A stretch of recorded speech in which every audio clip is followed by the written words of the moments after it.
things that are happening, your ISIS can catch hold of nuclear ISIS. weapons. Worry about My them. ISIS. Worry about them. Worry You say about my them. ISIS. Your ISIS in the sense, ISIS can catch hold of nuclear weapons. Worry about them. The terrorists in the Middle East, terrorists in Pakistan can catch hold of nuclear weapons. We try and sort out the issues Responsible through nations that have fought discussions. several wars, that have nuclear weapons in defiance of the international community, and you can't even tell me tonight what your proposal for peace is apart from talking about ISIS. We have to talk So yeah, it out. the world is worried. How else can we? Okay, let's look at the recent controversy over beef. Big controversy the world's been watching. Beef is, of course, something many religious Hindus don't eat, don't want others to eat because the cow is a sacred animal for them. There have been 3 incidents of Indian Muslims being murdered, lynched by far-right Hindu mobs for allegedly possessing beef or being involved in the, quote, beef market. BJP MP Tarun Vijay said lynching a person merely on suspicion is absolutely wrong because apparently if you have evidence then you can lynch them. Sangeet Som, BJP lawmaker, he dismissed... BJP lawmaker Sangeet Som dismissed the victims, the dead, as, quote, cow killers, while another BJP leader threatened to behead people who eat beef. Is it any wonder that the British Indian sculptor Anish Kapoor, one man I know, said India is being ruled by a Hindu version of the Taliban? Yes, as you rightly said, one man can say But anything. based on these statements, it's a pretty good description. These incidents were condemned in strongest terms. They were reprimanded by the party.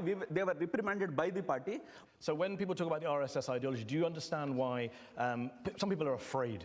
They look at the past, they look at the history. MS Golwalkar, for example, former leader of the RSS, one of its most influential voices, someone both you and the Prime Minister have described as inspirational. He was inspired, he says, by Nazi Germany, which displayed, he said, a race pride at its highest and was a good lesson for use in Hindustan, in India. He said the 3 main threats to India, internal threats, were number 1, Muslims, number 2, Christians, number 3, communists. He referred to India's Muslim menace and to India's Christians as bloodsuckers. Do you understand why people are nervous when they hear the RSS, when they see people like Golwalkar are behind it? And now that you're quoting Golwalkar, let me quote Golwalkar for you. Okay. For your benefit, you should. Do. Because many times you misquote him. Okay. Did I misquote him just now? Yeah. Absolutely. He never said. For the simple reason. For the simple reason. Okay. Bloodsuckers, etc. was not used by him. Those words were never used by Guruji Golwalkar. I challenge you. He didn't say, what have the Christians done in practice? Wherever they have gone, they have proved not to be blood givers, but blood suckers. No, he didn't say that. He didn't say that. He doesn't say in a bunch of thoughts, you must 3rd edition, 1966, available on the RSS website to download and read. No, he didn't use the word bloodsuckers at all.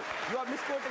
He didn't use the bloodsuckers at all. What did he say? He didn't say the 3 main internal threats are Muslims, Christians, communists. There are challenges. We have the 3 challenges in our country. 3 challenges. One is Christianity. Okay. Oh yeah, this Not is the show enemies. of challenges. I'm asking you a question.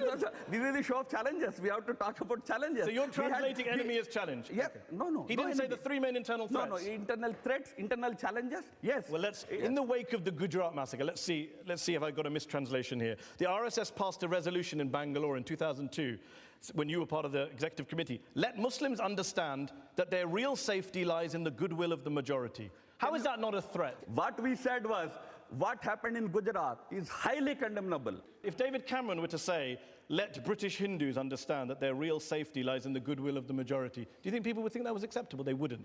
Just while we're on the subject, you yourself said this is Hindustan, this is a Hindu country earlier this year. What did you mean by that? Clarify that. Hindustan is a word that is in vogue for this country much before RSS was born. But India has one culture. We are one culture, one people, one nation. But the Muslims, the Christians, the Sikhs, the millions of people who are not Hindu might say, I'm Indian, but I'm not Hindu. So where do I fit in here? Because, see, Hindu term is used differently in different... You mean cultural? Are you saying what you've defined as Hindu? It's not Hindu used culture. in the religious connotation. So here's my question. Where does a definition of Indianness that is on Hindu culture, where does that leave Muslim contributions? For example, the Taj Mahal. What would you do with that? Would you flatten it? Would you paint it orange? How do you make it Hindu? Very much part of it. Very much part of it. How do you make it Hindu?